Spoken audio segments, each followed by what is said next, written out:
Okay, in order to use EasyMeals, the first thing you have to do is to register, because this keeps all of the individual's information private and confidential. We can do that by one of two ways. We can either hit the register button on the screen, or alternatively we can use the hamburger icon up at the top, which also gives us access to registration and of course a contact us page, which will take us directly through to the Appetite for Life website.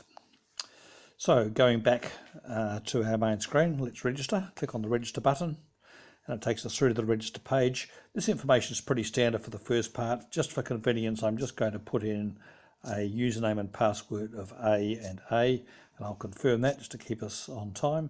The mobile number we don't need at the moment, but we will use that later on for when we start sending out SMS messages as reminders to use the app and to complete the progress reports. The city, town, however, is important.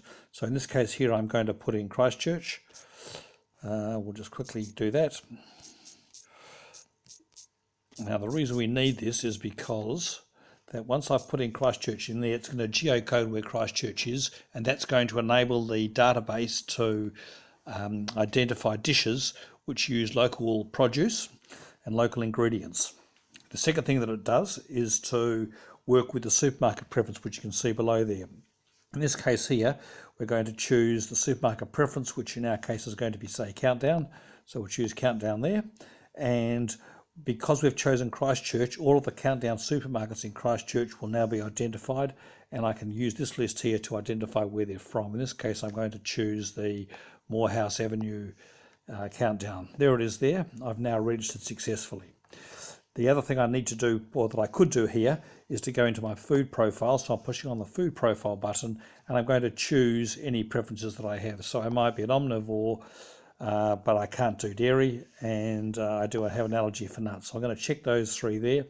And further down, I can also choose my preferences for various types of foods. This means that the database will then go through and recommend dishes to me which meet these criteria.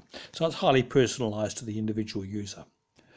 Back to our main screen, I've entered all the information I need. I'm now going to click Submit. I've now registered and my screen is now ready to accept my entry. So my username is A and my password is A. In this case here, I can use this method to log in, or alternatively I could sign up with Facebook or with Google. I can use those also. So there we are. I've done my entry now. I'm going to click Submit and it's going to take me through to my next screen. And here's my main menu screen here.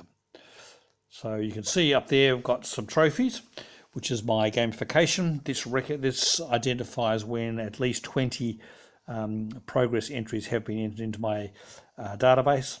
You get one trophy for every 5 entries. Hopefully by the time we've hit 25 or 30 of these, it will have become a habit for the user. So that reinforces that idea. I'll come to the meal selection and the progress, which are the two main streams of the application, in the next video.